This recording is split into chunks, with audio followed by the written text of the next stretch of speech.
Hello and welcome to Catalyze Music Academy. My name is Zaak Kerstetter and I'm an Ableton Certified Trainer. And I think it's time for a really important chat. Recently on Friday nights, I've been doing a live stream here on YouTube called a Friday feedback stream where people can send me tracks that they're working on. And I will listen to those tracks and give them my honest feedback on what I think that they can do to improve those tracks. And there is one thing that it keeps coming up way more than everything else that I think is holding a lot of producers of all skill levels, beginner, intermediate, advanced.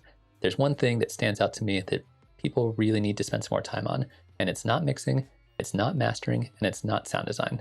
It's arrangement. And I think arrangement is a really interesting topic because there's a lot of guidelines, but not a lot of like hard set rules. So there's a lot of ways you can mess it up, or there's ways that you can like get it right. And there's a lot of different theories about how you can make a more effective arrangement or a potentially less effective arrangement. Before we dive too deep into it, I do want to let you know if you are enjoying the content on the channel, please feel free to subscribe. I release videos every Monday and Thursday, as well as streaming on Tuesdays and Fridays. So let's go ahead and dive into it. Let's talk about the 3 things that I think are the most important things you need to be thinking about when it comes to building an arrangement that actually works for your song. And those 3 things are going to be structure, sensation, and story. And if you can get those 3 things landing the way you want, you can be really, really creative within the context of building an arrangement. So let's go ahead and get started with structure. So structure is pretty straightforward and pretty basic when it comes to understanding how arrangements work. So we're going to be using my handy Illustrator here. Please don't make fun of my Illustrator skills. I just downloaded this software and I have no idea how it works, but I needed a visual representation so we could talk about this. So it's going to be very like teacher and chalkboard kind of situation, but I have no idea what I'm doing in this software. So here we have our song start over here, we have our song end, and it's been divided up nicely into different sections. And this is how we're going to start thinking about our arrangements. So when it comes to song structure, there are going to be certain expectations or certain more kind of like archetypical or traditional arrangements that you can build. And they're going to be different for different styles of music. So if you're making pop music or hip hop or something like that, there's going to be certain expectations of how the song will be laid out. If you're making EDM or hip hop or trap, it might be slightly different. Making ambient music or psytrance, they all have different expectations. So you need to learn what are the genre expectations for the style of music that you're making. And then you can learn about when you can start breaking those rules and when you should play by those rules and why those rules are important. So let's take a look at a few just examples. So we're going to be talking about like mainstream radio friendly like pop music or hip hop. There's going to be a kind of generic structure that's been around for a very long time. And the reason it's been around for such a long time and it's so kind of ubiquitous is that it's effective. If you're trying to make something that's catchy and can be played on the radio and works really well, this is the structure you want to go for. So we're going to start, got all my little different structure types over here with a little bit of an intro as our first section. I was supposed to copy that. And then we're going to have a verse and then a chorus and then another verse and then another chorus and then like a little bridge. So this is where we put our like guitar solo or some kind of breakdown or something cool is going to go in there. And then maybe another verse and then another chorus and then an outro. So here is our kind of like traditional hip hop or a lot of like vocal styles of music. We're going to use this kind of structure. Intro, verse, chorus, some kind of bridge, another verse, another chorus, then an outro. There are going to be lots of minor variations on this that you might see out there. For example, maybe they don't have another verse here. They just go chorus, bridge, another chorus, then an outro. Or maybe they'll get rid of like both of these guys or get rid of these two. Just go intro, verse, chorus, bridge, verse, chorus, outro. A lot of minor variations, but this is going to be like a good starting point if you're trying to make a vocal style of music that's going to be based around somebody singing. It's be kind of catchy and kind of fits in a nice like average kind of radio friendly length. It's been around forever. It works really well. You can do lots of minor variations on here, but generally speaking, you're not going to be like tossing this out and starting from scratch. And this is really important. I think that when it comes to building arrangement, understanding these structures as a guideline, and then you can create little minor variations within them is really, really handy for creating something that's pretty effective. So this is one example of how to build a song. However, if you're going to be doing more of like an electronic music kind of thing, especially like in like mainstream EDM, trap music, dubstep, like bass house, anything that's going to be like very kind of like energetically, you're like based around a drop, you're going to have a slightly different structure. So once again, you'll probably start off with like a little intro, and then you'll have a little build section where you build up the energy, and then you have the drop, and then you might have like a little variation on the drop. So you might have like drop part 1 and then drop part 2. Or sometimes it's just a single drop. We'll just keep it simple for right now. And then we'll go to a little break, and then another build, and then another drop, and then an outro. So this is our kind of like generic drop-based style of music arrangement. So we got intro, build, drop, and we got a little break where we kind of reset things. We got another build, another drop, another outro. Again, there is a bit of room for variation within this. For example, you could only have one drop where you just go, oops, I read one too many.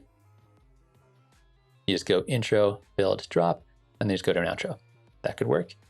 Sometimes you might have 3 drops. It doesn't happen very often. 2 is usually kind of the sweet spot, but you could have, instead of going to an outro here, you just kind of repeat build or break, build, drop, and then go to your outro. There's also variation in terms of the length of these different parts of your songs. So you might have like a 2-minute long intro. You might have like a really long ambient intro, and then you have a build and then a drop. Or you might have a really short intro and you want to go like right into the drop. Or your drop could be really long, could be really short. Same thing for all of these sections. So lengths can vary a lot depending on your own personal taste and what the song is trying to accomplish. So that's one way to look at it for if you're doing like drop styles of music.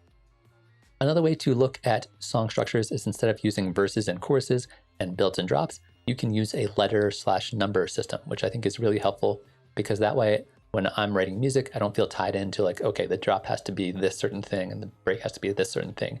I can just use a letter system and then I can kind of fill in with whatever I want. So for example, I might have like an intro, and then I have like an A section, and then maybe a variation on the A section, and then maybe a B section, and then a C section, and then maybe back to a variation on the B section, and to a D section, into like an outro. So then I can kind of like fill in the blanks where like, maybe this is not quite a drop. This is like a first section that has like some beat stuff going on and maybe a little bit of melody. And then like this is a break. And then this is like another little variation. It's up to you. The important thing I want to point out is number one, that there are going to be specific structures for lots of different styles of electronic music. Sometimes they're very strict. Sometimes they're more loose, but you need to know what they are. So you can choose to either start following those structures, or you can do the other route, the non-traditional route, which means you basically throw out a lot of the rules and you start building your own thing from scratch, kind of like what I was doing here. We're just kind of like, okay, this can be whatever I want, and I can kind of fill in the blanks as I need. So non-traditional arrangements can work really well, but they can also totally flop. And I think the big important thing about having a non-traditional arrangement, like kind of making up your own arrangement, is it needs to be an active decision. You can't just randomly throw together different sections of your song and expect that it's going to work out okay. You have to be making decisions about, again, when you're going to follow those rules and when you're not going to follow those rules. And if you do that intentionally, you end up with a much different result than just slapping down a bunch of sections of your song and hoping that it'll be okay. So be really intentional about your structure, know what you're expected to do, and then once you know the expectation, you can learn about when you can play with those expectations and you can start breaking those rules or bending those rules or just throwing the rules out altogether. It's entirely up to you. You're the artist, and I think that a lot of my favorite songs of all time have been very, very non-traditional arrangements. And even in pop music, people can get away with having very non-traditional arrangements as well. So don't feel like you have to fit into a structure, but know that the structure will be there whether you know it or not. So that's step number one, understanding structure, understand when you can break it and when you can't. The next step is going to be understanding sensation or energy levels of the different parts of your song. I find that this is really, really important because what I see a lot of people do is they make a really cool loop or a set of loops and they'll just extend it out for 40 bars in either direction. And that gets really boring. So if we're going to go back to our pop music arrangement, we'll do like a short pop music arrangement. So like intro, verse, chorus, and then a bridge, and then another chorus, and then an outro. This will be like a variation on like a short pop music kind of arrangement. So I'm going to be using these bars here to represent different energy levels, and energy levels can be created in lots of different ways. Number one is going to be volume. So dynamics will create different layers of energy. Pitch will also create different layers of energy, like higher pitch or increasing in pitch will create a rise in tension and a rise in energy levels. More layers will create more energy levels. There's lots of different ways to kind of like make things feel more kind of like chill or laid back or quiet versus more kind of intense and loud. So in some situations, we might have like an intro that's going to be kind of down here. So this would be like a low energy. This would be like a mid energy. This would be like a really high energy. I hear a lot of songs, like I mentioned, especially from people who are just getting started with arrangements, where it's just the same energy level all the way through. Emotionally, nothing really changes, and energetically, nothing really changes. So maybe you want to start with your intro being a bit more minimal. So it's going to be a little bit light on just the number of elements that are happening. And then we'll build into like the verse, which might be like kind of medium, maybe a lower medium energy level. And maybe the chorus will be a bit higher of an energy level. And in the bridge, we might kind of reset things down a little bit. And then the chorus kind of resets back up. And then our outro is going to be kind of down here again. So this might be an example of like, again, like an emotional or energetic arc over the course of this song. So this can be accomplished in a lot of different ways. Like I said, volumes can make a big difference. New elements entering the song. So new melodies, new bass lines, new drums entering will increase the energy level. Taking things out will decrease the energy level. So using negative space can be really, really important here. In most styles of music, the space in between the notes or the notes that you don't play are just as important as the notes that you do play. And this goes for arrangement too. So by taking certain elements and removing them from the song or adding new elements into the song, you can increase the energy level and make it change over time. So it's not just kind of like a flat, same thing, same loop for 40 bars, because that does get really, really boring. So make sure you're using negative space, making sure you're being attentional and aware of how energetic different sections of the song are, and think about what the goal of the song is. What kind of energy are you trying to present with this song? So if we were to, again, try like a slightly different example here, and we go back to our kind of an EDM example, where we go intro, build, drop, and then break, build, and drop. Then we got an outro. The variation between the different energy levels is going to be much higher than in like a traditional pop song, usually. Depends on the kind of style pop music there. So once again, our intro is going to start off kind of lower energy, kind of like a little bit more chill, a little bit more laid back. And then our build, we're actually going to like increase the energy level over time by quite a bit. It's really important that the build is not higher energy than the drop. If the build feels more energetic and more hyped up than the drop, then the drop doesn't deliver. So we need to make sure our drop is a little bit higher energy level. And then our break here, we could either have it just a total reset where it just goes super high energy to super low energy, or we could have it kind of like fade down over time. I tend to think it works a little better generally if you just straight drop the energy level. And then we'll have another build here where we go from low to high. And then if possible, one of the things I like to try to do if I'm making this style music is make sure the second drop is a higher energy level than the first drop. So that way it kind of continually goes up in energy.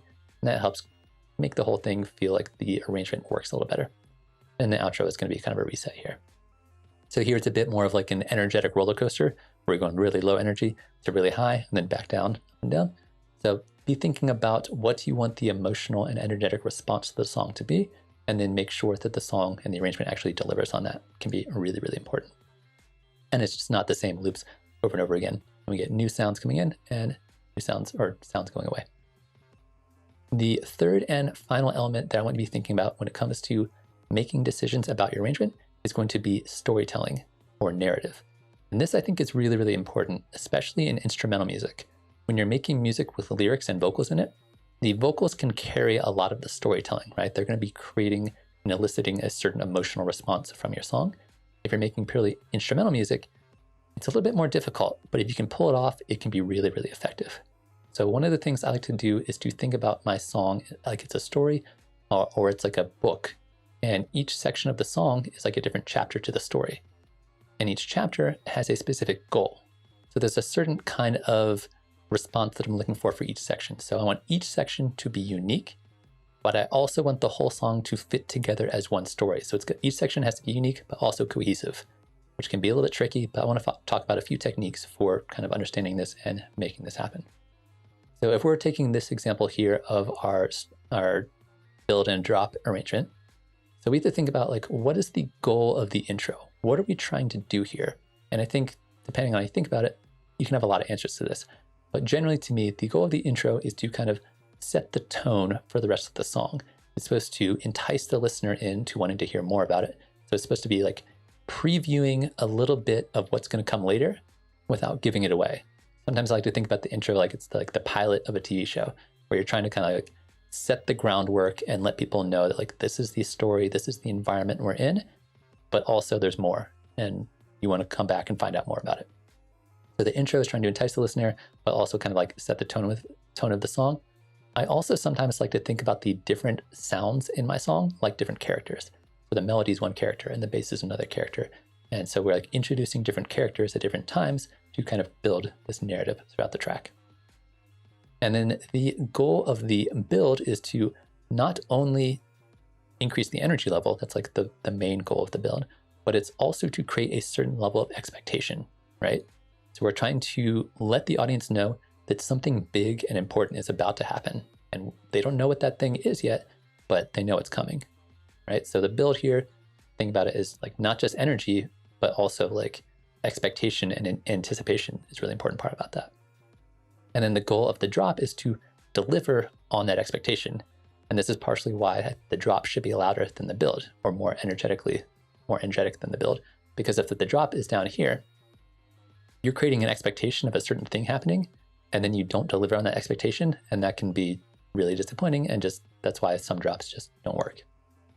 So be thinking about the different sections of your song as different parts of your story that are trying to create a sense of narrative or evolution from one section to the next.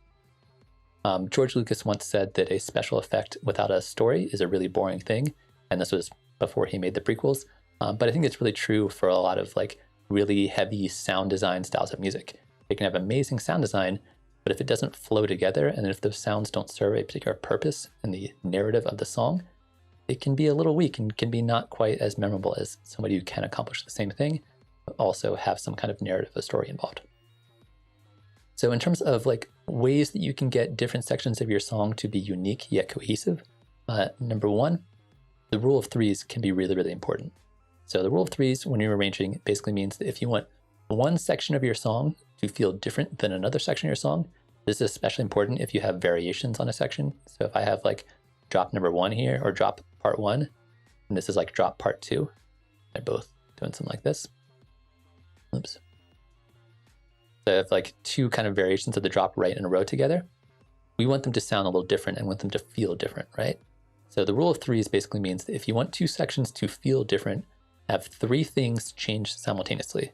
So either two new sounds come in and one sound goes out, or three new sounds come in, or three sounds go out at the same time. And that way, as you're going from one section of your song to the other, they feel a little different, but also can kind of feel the same a little bit. In terms of like making things sound cohesive, recycling sounds can be really important, especially having sounds come in one part of the song, then they go away, and then they come back. So for example, if we were going to be introducing like a particular melody or sound during the intro, leave it out of this whole section of the song, and then maybe bring it in during this drop or this part of the drop. And that way it's familiar, but it's new because we're hearing it in new context. So recycling content and maybe like processing it a little bit differently, or like layering it with different things, can make it sound new and interesting. If you hear the same sound over and over again, if you have like the coolest melody or coolest bass line in the world, but it's happening throughout the entire song, it gets really boring and really repetitive. So removing things and then bringing them back can be a great way to create this sense of like narrative throughout your song. So hopefully that's helpful. Hopefully that makes sense. Narrative in instrumental music, I think, can be really, really tricky, but if you can pull it off, it can be really, really worthwhile. And there's a lot of different ways to approach that. But be thinking about what the goal of each section is, and is it accomplishing that section, and is it unique from each other part of your song, and is each part individually accomplishing its goals, and does the whole thing come together to create the kind of experience that you were trying to deliver to your audience. So I feel like some of that got a little bit esoteric, but I do think arrangement is really, really interesting. And I don't want to give you any like hard, fast rules when it comes to arrangement. I don't think there's any like, you have to do it this specific way, otherwise you're doing it wrong, because that doesn't exist. do what you want with the arrangement, but be really decisive and make decisions about how you're going to build your arrangement and how you're going to organize your ideas, as opposed to just tossing them together, which is what I'm hearing a lot in a lot of different music, both in terms of amateur music as well as sometimes even professionals making music. They can make these really kind of generic arrangements that just don't work. So try it out for yourself. Let me know if that is helpful at all in the comment section below. If you want to see more videos like this in the future, also let me know about that. But I appreciate you watching, and hopefully I'll see you real soon, either in one of the Friday song feedback streams or just in general, wherever. So yeah, thanks for watching, and good luck arranging some songs.